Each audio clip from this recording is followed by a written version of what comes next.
Olá pessoal, vamos agora falar um pouquinho sobre células, citologia. Essa aula tá show para vocês, então fica ligado aqui no meu canal, no Instagram, com o professor Wellington Marques, tá? Então não esquece de dar aí um link, de comentar aqui no GTV da WR Cursos, no canal aqui do professor Wellington Marques. Comenta aí que eu vou postar sempre aulas para vocês, tá? Então vamos falar um pouquinho sobre células e células procariontes. As células procariontes, elas são células que são, toda célula, né, apresenta uma membrana, tá? O citoplasma. A diferença para as células procariontes é que o material genético dela, ela não está envolvido por uma carioteca, está disperso no citoplasma. Eu posso dizer que não apresenta um núcleo organizado. Esse tipo de célula está presente nas bactérias, nas cianobactérias, que são organismos pertencentes aí ao reino Monera.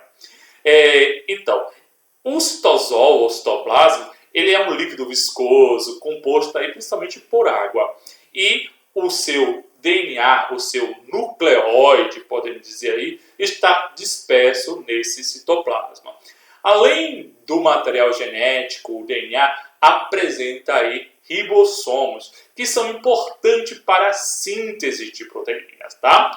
Então, nessa figura, a gente consegue observar uma célula bacteriana e aqui tem o seu material genético disperso no citoplasma. Então, isso é uma característica que é bastante comum das células procariontes. Então, não se esqueçam aí, material genético disperso no citoplasma, característico de células procariontes. Já nas células eucariontes, o material genético vai ser envolvido por uma carioteca. Tem uma membrana nuclear.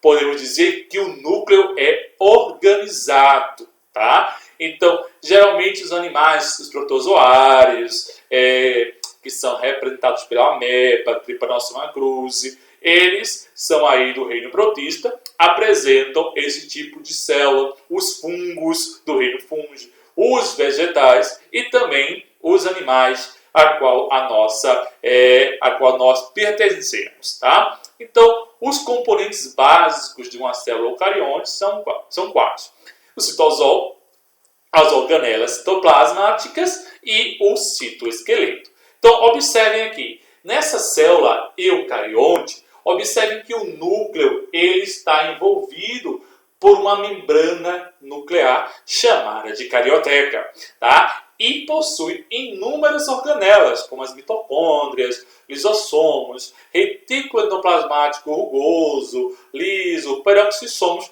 que vamos falar nessa aula aqui, tá? As células vegetais, existem algumas diferenças entre as células vegetais e as células animais. A diferença está na presença que nas células vegetais tem aí o cloroplasto, que vai ser importante para a realização da fotossíntese. Além da membrana plasmática, as células vegetais têm uma parede. Essa parede celular formada aí por celulose, tá? Então fica a dica para vocês da diferença entre essas três principais células aí. Células procariontes, o material genético está disperso no citoplasma. As células animais, elas não apresentam cloroplastos, já as células vegetais apresentam cloroplastos. Nas células animais, aí, por exemplo, não tem, por exemplo, a parede de celulose. Diferentemente, lógico, que os fungos apresentam outro tipo aí de parede celular. Existem algumas estruturas que estão diferenciadas em outros organismos, tá?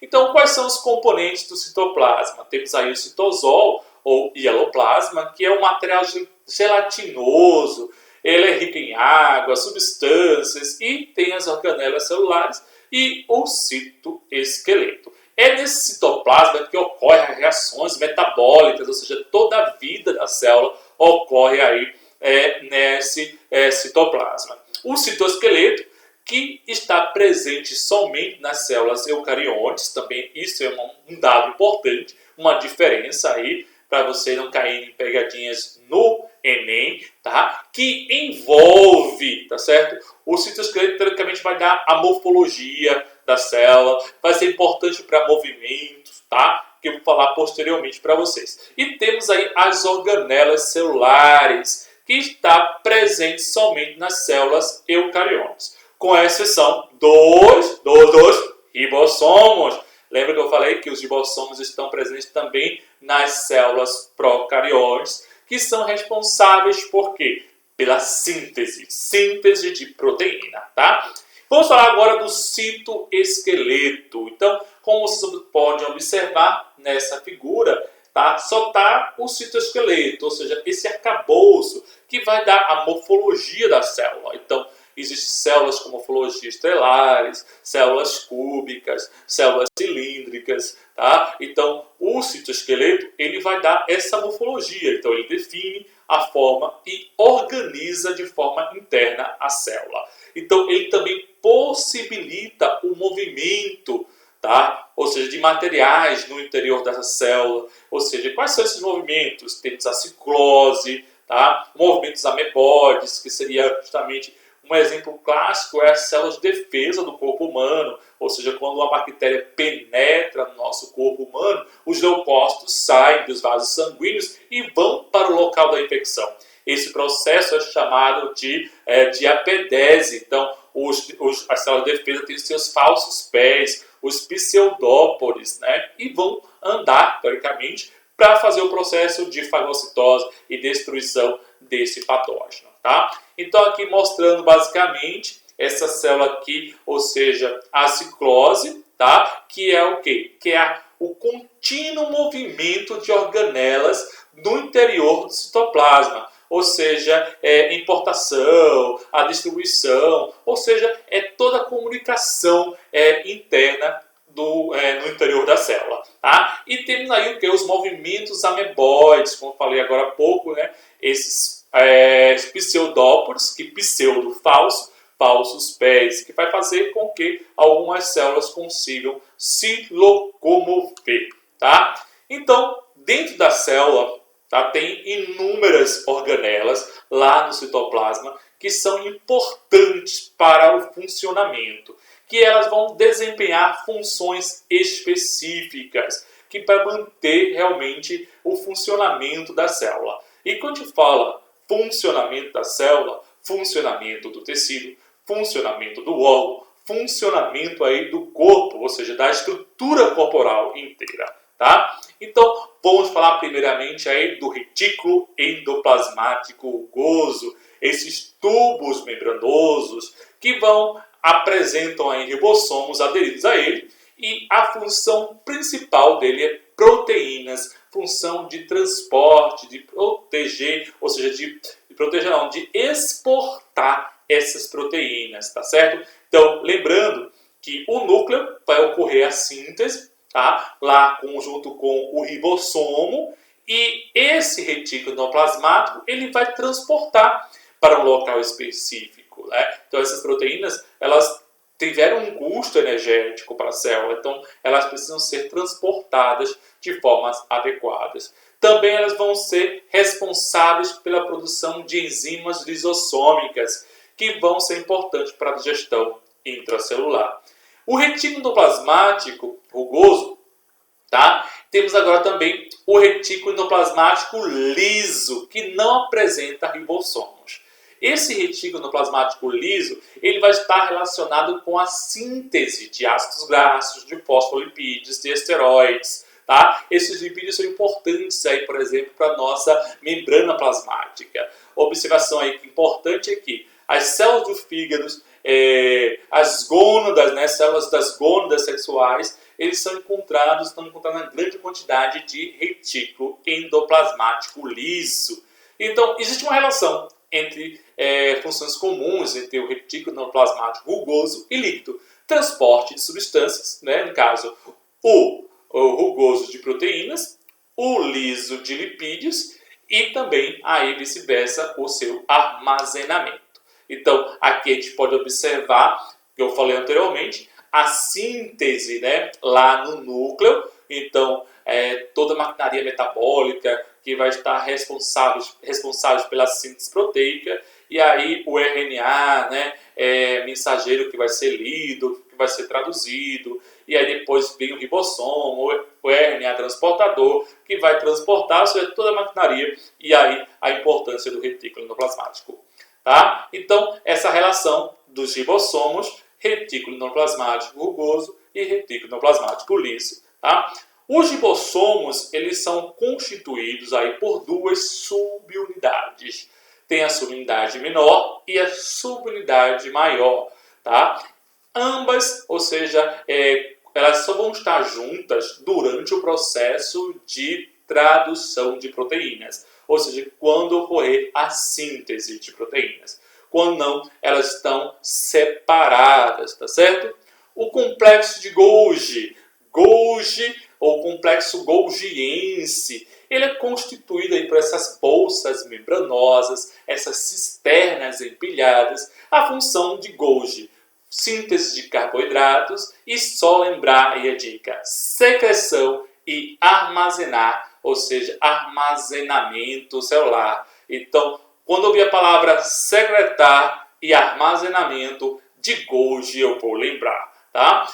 O Golgi vai também aí ser responsável pela formação do acrossomo nos espermatozoides. O que são os acrossomos? Esses acrossomos são uma capa, um capuz que vai conter essas enzimas lisossômicas, que vai ser importante para penetrar ali o espermatozoide lá no ovócito. Então, importante aí para a formação dos lisossomos, tá? Então, aqui mostrando basicamente o complexo de Golgi, né, o complexo golgiense, como podemos falar, mostrando o processo de secreção. Ele tem aqui a face trans, a face cis. Então, a face cis é a face que está do complexo de Golgi para o retículo endoplasmático. A face trans é a face do complexo de Golgi que está para a membrana celular. Tá? Por quê? O retículo endoplasmático rugoso está transportando as proteínas através de vesículas, tá? E essas vesículas estão sendo armazenadas no complexo de Golgi. Posteriormente, essas vesículas estão sendo secretadas. Então, lembrando aí o processo de secreção, tá? Então, como está aqui resumido nesse texto, para que você possa lembrar. Síntese de proteínas, essas proteínas lá no retículo endoplasmático foram formadas e foram transportadas até o complexo golgiense. O complexo golgiense concentrou, empacotou e aí formou vesículas de secreção de grão dizimógeno, né? Dizinogênio. Então, lembrando, pepsinogênio, tá? Tripsinogênio. Então, são dicas importantes, são proteínas que estão inativas, que elas vão ser só ativadas na presença do seu substrato. Tá? E aí, posteriormente, vai ocorrer a eliminação. Então, como eu falei aqui, ó, o espermatozoide, esse capuz que está presente aí no espermatozoide, chama de acrossomo. Tá? Então, o complexo golgiense é importante para a formação. Então, esse acrossomo que vai degradar o envoltório do óvulo, que vai ser importante para o processo de fecundação. Então, agora vamos falar sobre os lisossomos. Se lisossomos, logo passaremos fome. Da digestão eu vou lembrar. Já dizia meu professor de biologia. Tá? Então, lisossomos são organelas que estão relacionados com a digestão. São bolsas membranosas, são cisternas que contêm enzimas digestivas, como nucleases, proteases, que vão atuar no processo da digestão.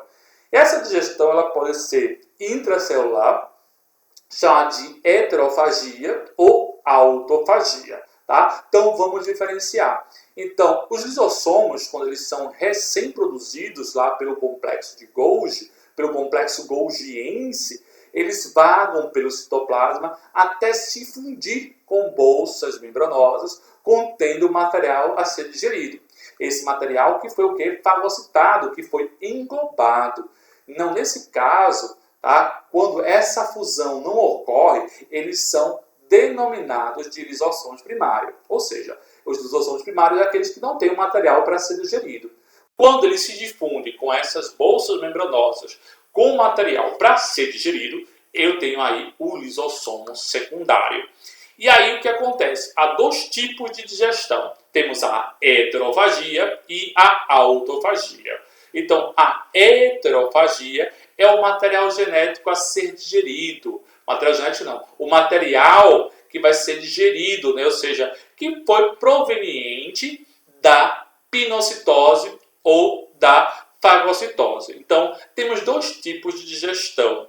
Temos a digestão aí por heterofagia e autofagia. Na heterofagia, o material que vai ser digerido é aquele que ocorreu proveniente, que foi englobado, que os lisossomos primários, né, estavam sem a partícula ser digerida, se uniram com essa partícula e fizeram um processo de digestão, que veio proveniente do meio externo, ou seja, foi englobado. Se foi fagocitose, partículas sólidas. Se foi pinocitose, partículas líquidas, tá? Fagocitose, vou lembrar o quê? Ou seja, digestão, ou seja, tem farofa para lembrar. Se logo pinga, é pinocitose. E aí eu digo, plasmocitose é a famosa cagadinha celular, tá? São alguns Jesus para que você não possa esquecer aí na sua aula, na sua prova, no vestibular, no Enem, aí para que você não consiga e passe, a aprovação é certa aqui com o professor, tá? A autofagia, o material que vai ser digerido, provém do próprio meio da célula, ou seja, é parte da célula que vai ser digerida, ou seja, aquelas organelas velhas, tá? Que não tem mais função e elas vão ser digeridas no processo de autofagia. Na próxima aula eu continuo e a gente fala mais sobre digestão, sobre as outras organelas da célula. E até mais!